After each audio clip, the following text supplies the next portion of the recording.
Because you've always taken such charge.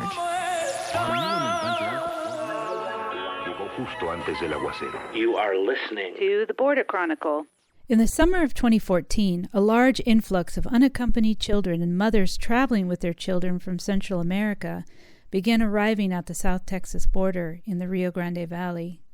The governor at the time, Rick Perry, deployed National Guard and state police under a border enforcement initiative called Operation Strong Safety, which Perry and other lawmakers said would target drug smugglers and human traffickers. Local law enforcement was offered overtime pay to participate in the operation, which would end up costing nearly $1 billion. Eric Gamino, a police officer at the time, was working on his dissertation for graduate school and asked his boss at the police department whether he could participate in Operation Strong Safety and write about it. Gamino was given the okay if he used pseudonyms for the police department and his fellow officers to protect their privacy. Last year, he published some of his findings in a study called Border Splurge to Deter Border Surge, which I first learned about from an informative piece by Ryan Devereaux in The Intercept about Texas's current Operation Lone Star. Gamino's fellow officers nicknamed the border operation Operation Netflix because they spend so many hours watching movies in their squad cars, and some officers even take naps. Days would go by, Gamino wrote, when they wouldn't do anything but stare at the Rio Grande from their squad cars for hours from their designated posts. Now an assistant professor in criminology and justice studies at California State University, Northridge, Gamino talks to the Border Chronicle about his years policing the borderlands, working Operation Strong Safety, and his findings on how money would be better spent in border communities. I'm really glad to have your perspective as a former police officer who participated in one of Texas's many border surges. I don't know how many surges have there been now. A few. Too many. It's like I've mentioned. When people ask, I just say, well, it's the same poison in a differently labeled bottle. That's pretty much what it equates to. Well, at least in my eyes, right? Right, and you grew up in the Rio Grande Valley, right? So I consider myself a border rat. So I'm a lifelong resident of the Rio Grande Valley. I was born in Illinois, but raised in the Rio Grande Valley. So all my schooling has occurred there in the Rio Grande Valley, with the exception of my graduate degree. So when you look at my participation in this operation, it's part of the larger study, which was my dissertation. Right. And so one of the deals you had to make with the police department you worked for is, okay, we'll let you write about this operation, but you have to use a pseudonym, right? In the dissertation, you refer to the police force as, I think, the Del Monte County, yeah. Del Monte County, yeah. And what I really appreciate about your perspective and your work is that we so rarely hear from people from law enforcement who have participated in these border enforcement surges and who can talk about, from a sort of insider's perspective, how effective they think it was and sort of what their experience was, because we mostly hear about it sort of from the outside. Yeah, no, I see that, and it's what I talk about as far as that blue wall of silence, that there's just there's this sense of secrecy, insularity that is involved in law enforcement.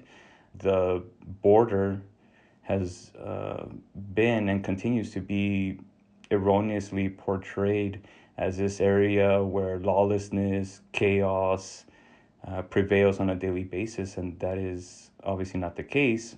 So when it comes to my work, I try to be as honest and as candid as I can, navigating that dual role of police officer and also the civilian aspect of my role, which is a resident of the borderlands.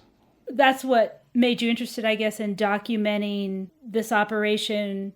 How effective is this? Is it making the best use of our resources? And what kind of impact is it having on border residents? As it relates to the state of Texas and the Texas legislature, they're the ones that control, right, how all those funds are distributed. And we have this continuous flow that is directed towards law enforcement agencies to stem the flow of asylum-seeking Central Americans, but they paint it as something criminal in nature.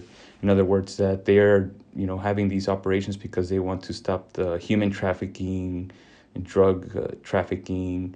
How long did you participate in the operation? It was just based on my observations on a very limited amount of days. It wasn't over a long period of time because the only reason that I wanted to work that operation, which at the police department it was considered an overtime detail, was to include that and to look at that operation critically from an insider perspective to see what it is that my peers were doing while working that operation. I was familiar with it at the police department. Everyone knew, hey, there's this new overtime detail called Operation Strong Safety. If you want to sign up, go ahead and sign up.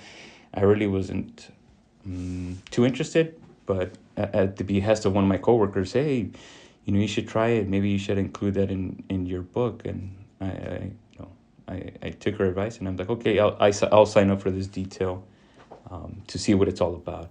And can you talk about sort of what your experience was as you were participating? Yeah, so that's the thing that the individuals that participated in this operation were not individuals who were overzealous, anti-immigrant vigilantes who wanted to serve as de facto immigration enforcement officials. No, they just signed up because this was an operation that would provide them the means to supplement their normal income. Through word of mouth, after a while, and everybody knew that there wasn't much involved in terms of work.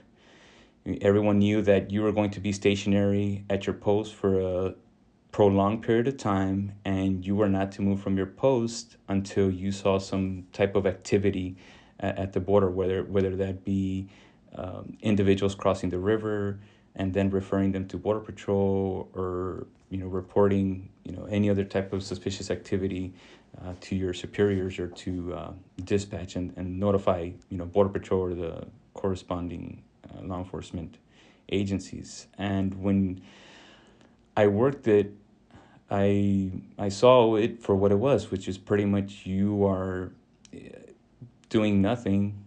Some of my colleagues streamed movies, others slept. I, on the other hand, right, I don't absolve myself from anything in terms of what I did. I was working on my dissertation, all the while working this operation. And the way I view it is just the same as my colleagues, is that if you're ordered to be somewhere stationary at your post for a prolonged period of time, it's pretty difficult to have your head on a swivel, the whole time period trying to prevent someone from crossing, when in reality a majority of the individuals during that time period that were crossing were unaccompanied minors and mothers from Central America. And did you have any interactions with asylum seekers coming across? Well, I did, but as I mentioned in my report, that came based on my everyday routine work activities. That was something separate from my participation in the operation. So when I came across them, it was during routine patrol. I would have several encounters with minors, with mothers and their children, and I heard the same general theme that these individuals were seeking asylum in the U.S. because they were fleeing from violent conditions in Central America, poverty, political instability, family reunification. So I heard some pretty harsh stories, in particular as it relates to females, and what they experience in their journey to the U.S. And so the idea, though, with the operation is that police vehicles would be there to deter people from crossing, right? And we have this Texas-style prevention through deterrence, which is a federal policy that's been happening since the 90s, where we're going to make it as difficult as possible for anybody to come and request asylum so that they don't come. But as we've seen over the decades, that hasn't worked. We've seen an increase in deaths, in the borderlands from exposure and people who are walking, many miles through the desert, like you see in Brooks County, which is just north of the valley. How is the Texas-style prevention through deterrence working, or did it work, in your opinion? It depends. It's like in the eye of the beholder, meaning it depends on who you ask, right? If you ask the politicians, they will make the claim and tout it as a success. And when you think of law enforcement activity, it's data-driven in that they tend to tout the success of the operation based on the statistics that are disseminated through their press briefings. Texas DPS, they will have their press briefings where they will mention we had X amount of individuals that were arrested. We seized X amount of illicit narcotic drugs.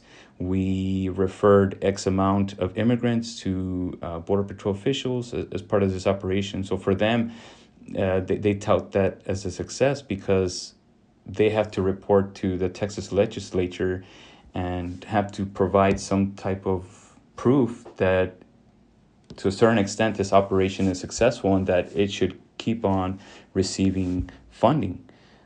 But as far as when you look at it in terms of the operation and what it's supposed to do, meaning that they want to deter asylum-seeking Central Americans, we know that it's ineffective.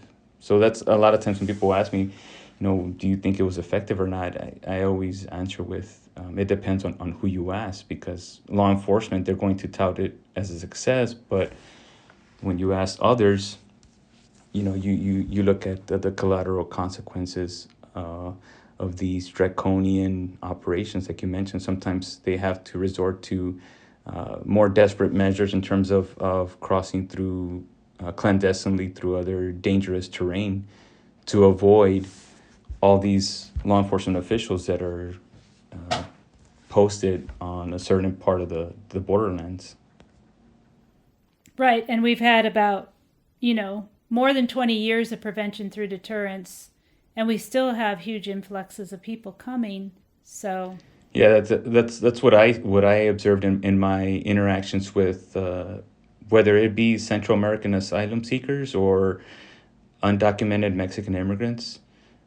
You have a hyper-policed, a hyper-militarized border, but that will not deter them because, or even fear of victimization, because it is precisely fear that is driving them from their home countries to the U.S. So no matter, I've asked them in my interactions with them, having experienced everything you've experienced, whether it be, sexual assault, physical victimization,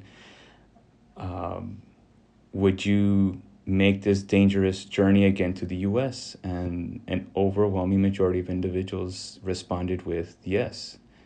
And that's one of those things that I think gets lost in the immigration debate, is that asylum seekers, immigrants are viewed as political pawns for the sake of furthering somebody's political agenda, at least as it relates to me from my lived experience as a law enforcement official on the borderlands. And you talk about how I guess you see politicians come down to your hometown and to the border and really gin up this whole thing about this lawless border, and we got to shut it down. We got to have boots on the ground. How did you see that play out while you were participating in the operation as a law enforcement official? We knew something was up, but then once mainstream media started ascending into the valley, you had ABC, NBC News, all their national correspondents, descending on the border, we knew that something was up in terms of that while this is bigger than just a 2-day, 3-day event, right? It started in 2014 and it continued. So generally, when politicians would go to the Rio Grande Valley, they would all tour the Border Patrol detention facilities because that's where they got a glimpse into the asylum seekers or immigrants being held or confined to these cages. And then after touring the Border Patrol Immigration Detention Center, it was partisan in that if you're a Republican, you were going to tour the Rio Grande River with law enforcement officials because they were going to get an inside look from a law enforcement perspective.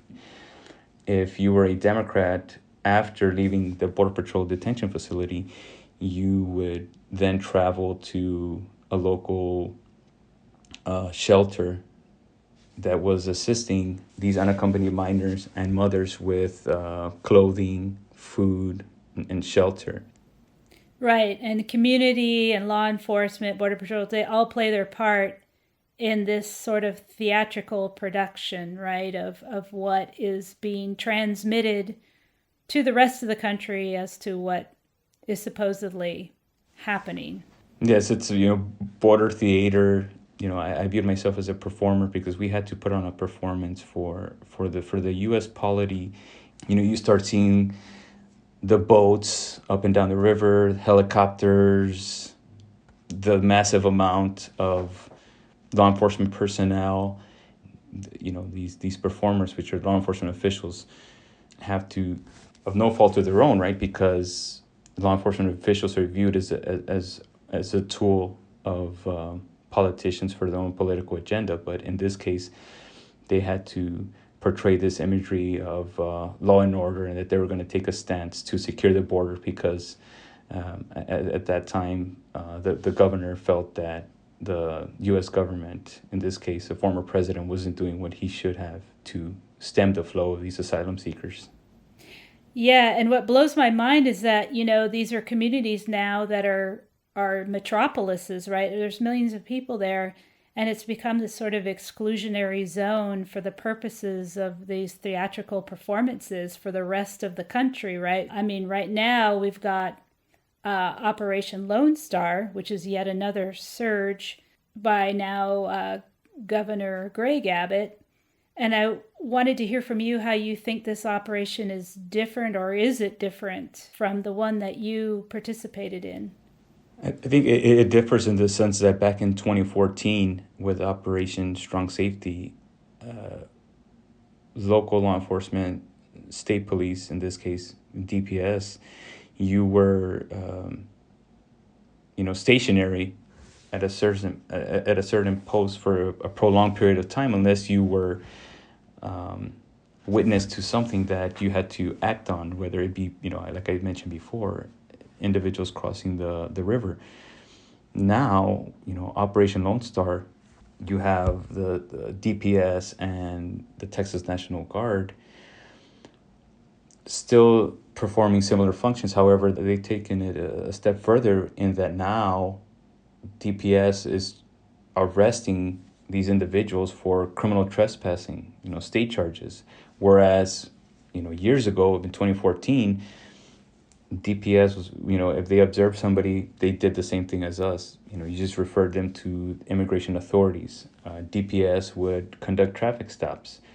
Now, DPS still is conducting traffic stops. However, now they've also added that arresting component for, the state charge of criminal trespass. So that's where I state that when you look at Operation Lone Star, they've taken it a step further by actually now trying to arrest these individuals on baseless claims of criminal trespass, where as we know, it was deemed, I think, recently unconstitutional, and a majority of those cases were not even prosecuted. They were baseless. Baseless, correct. Yeah. And I know I've talked to police chiefs in the past who are concerned about their officers being perceived as immigration enforcement because they're concerned that people in the community will not reach out to them when there is a crime committed because of their immigration status. And they have told me that they feel like it makes the community as a whole less safe. How do you feel when, I guess, police are turned into immigration enforcement officers like this? It has counterproductive effects as it relates to police-community relations, because aside from having local community members come forward as victims to report their victimization, you also depend on the community to provide information as witnesses.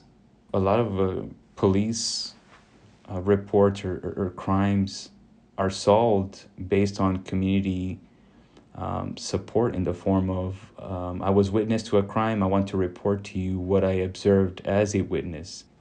And that's why you see sometimes when politicians and government officials from other areas that go to the borderlands, I always find it odd that they'll, or at least in this case, as it relates to the current Texas governor, he'll invite Texas sheriffs from across the state of Texas, but will not include any of the local border sheriffs from the Rio Grande Valley. And why? Because more than likely, he knows that they will not go along with his political agenda of perceiving the border as an area of lawlessness and chaos. The Texas border is a huge expanse, and each community is distinct. If you really wanted to crack down on what's going on, you would really need to invest in your local people because they know better than anybody else. And oftentimes their voices are excluded. They don't have a seat at the table. And why? Because what these local officials from the border will have to say does not fit the narrative that is being put forward by the local governor of the state of Texas. And it's just no surprise that most recently, I think a couple of weeks ago, when he went to announce that he was going to run for governor, of Texas again, re-election, he went to the Valley. Several days later, the National Border Patrol Council was going to endorse him. And where did they have their press briefing for that? In the Valley. So that's one of those things that, he and other politicians who have this distorted image of the border, they will descend to the border just to promote these false narratives. All the while, they tend to exclude the locals because what the locals have to say will be in stark contrast to what they want to state. Right. And so in the operation you worked with National Guard and state troopers from other parts of the state. What was their perception like when they arrived? In that interaction that I had with that state trooper, he was from North Texas. He had a misperception of the Valley, and he viewed it as a form of I should say enlightenment, I should say, because he told me, he's like, wow, this is totally different than what I was expecting when they told me I'd be coming down to the border to work this operation. I figured, that your all's homicide units are busy all the time. And, obviously I laughed and I told him, yeah, unfortunately that's, border optics, right? That's how they perceive the borderlands area. And the same thing holds true for my interaction with the members of the National Guard, and the conversation that I had with them is that, in terms of what it is that they were doing, they, like me, were just stationary somewhere for a prolonged period of time with nothing to do. Yeah, I mean, judging from what you say in your study, there was a lot of, drinking coffee, trying to stay awake. Yeah, and when you look about it now, in terms of currently with Operation Lone Star, I've been reading that suicide rates as well. They're there at the border for a prolonged period of time, and it's causes stress on them. That it's probably something that they didn't sign up for. That knowing all the while that it was ineffective in that if individuals wanted to cross the river, they were going to cross, and there was nothing that was going to stop them. Because in fact, they're presenting themselves to Border Patrol agents. They're looking for somebody so that they can request asylum. They're not trying to evade. Yeah, the roles had reversed. So it wasn't as if they were running away and trying to get away from the grasp of law enforcement officials because they wanted to voluntarily turn themselves in. Yeah, so McAllen, which I remember at that time in 2014, spent more than $1 million housing people, feeding them, and could not get reimbursed for it. I think finally the federal government did put the money forward to the state, but then the governor reallocated that money meant for McAllen for enforcement, for more enforcement. And that gets lost in this whole debate, is that you have these local communities that are trying to assist asylum seekers and incur a lot of the costs that comes alongside with that. However, when you look at the money and where it gets allocated to, it's always law enforcement. Yeah, I feel like over the years that I've reported on this issue, increasingly all of the humanitarian response has been left to border communities and to nonprofits. And the federal government has increasingly sort of washed its hands of that response, For instance, there was a program that ICE had where they would drive the individuals from the border to, the airport or where they needed to go with a notice to appear, which they won't do anymore. They'll just drop them off in the middle of Del Rio or whatever and leave it for the city to respond.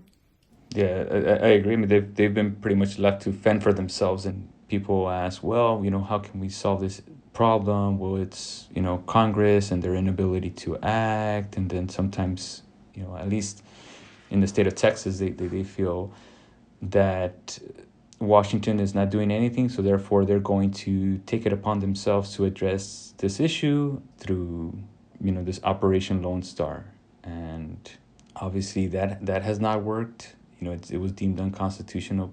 Right. And did you say how many years did you serve as a law enforcement officer? 11 years. So I started at a real young age, and I matured within the profession in that obviously I had to mature at a real young age, in that these things that I experienced as a police officer made, to a certain extent, impacted the way I view society. In what way? You see social misery, day in, day out. It becomes part of your life. But for me, my saving grace was school. That's what helped me, to a certain extent, keep my sanity. When I was a graduate student, I learned to view social issues through a critical lens, and I myself viewed my position within the department through a critical lens. Right, and as a resident of the borderlands, I would say since at least 2005, there's been the multiple surges, and each one of them brings several layers of policing, because you have the local police, you have the state police that are deployed there, you have the National Guard, you have ICE, you have Border Patrol, you have all these layers of policing. And I would argue that the Rio Grande Valley is probably the most heavily policed region in the entire country, which I don't think is ever really commented on or noted by the rest of the country or studied much. But I wonder what kind of impact that has on residents there. It becomes part of your everyday life. Living in a hyper-policed state. I'm speaking as a resident of the valley, that it's very common to view a Border Patrol unit just as you were to view a police vehicle. The same thing for the state police, DPS. Particularly as it relates to DPS, they tend to occupy all the local hotels. So you'll see the hotels with nothing but black and white DPS vehicles parked there. So it's to a certain extent a boost to the local hospitality industry, but not, I don't think the way that they would want it to be. When you look at restaurants, and it also affects everyday routine driving behavior. Some individuals are afraid to go out to purchase groceries because they are fearful that they may be pulled over, whether it's by Border Patrol, DPS, or the local police. So what do you see happening with these militarized operations in the future? Do you think we're just going to keep having more of them, or where do you see this all headed?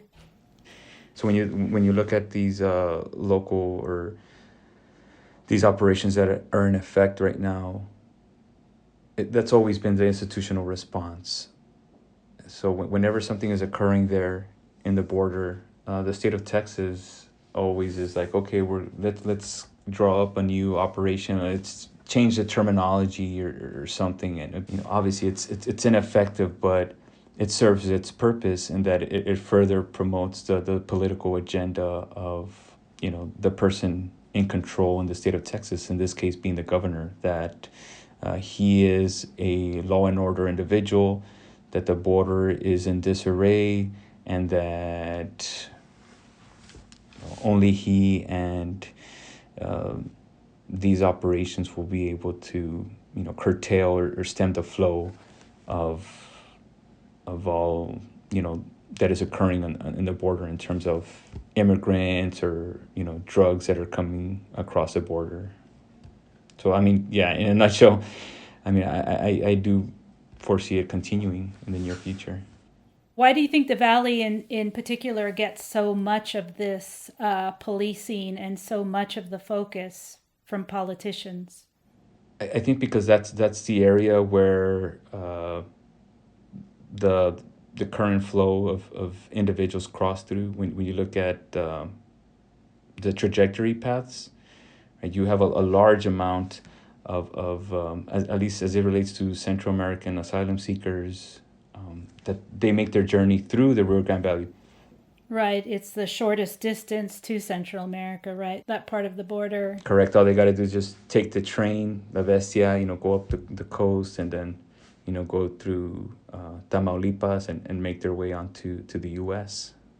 Obviously it's longer to go to Sonora or through Arizona or Chihuahua, all these other bordering states to the U.S. So it's the shortest route, and therefore that's why it receives a lot of attention. Can you talk a little bit about your book? What's it going to be about, and when's it coming out? But I'm still in the writing phase of my book. I'm converting my dissertation into a book manuscript, and it's twofold. One looks at police collaborating with immigration authorities, federal immigration authorities to enforce immigration law. And then the other aspects looks at the dynamic of race relations in a majority-minority community, which is the Rio Grande Valley. It's a predominantly Mexican origin community. However, when people view the Rio Grande Valley or borderlands in general, they view it as a monolithic community, but that's not the case. So the other aspect of my book will examine that intra-racial relationship amongst Latinos in the Rio Grande Valley. I really look forward to reading it. Thank you.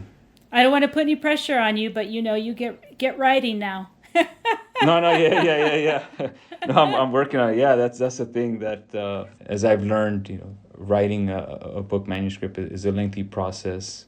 Well, I want to thank you so much for talking to the Border Chronicle. I really appreciate it. Thank you. It was my pleasure, and thank you for the opportunity.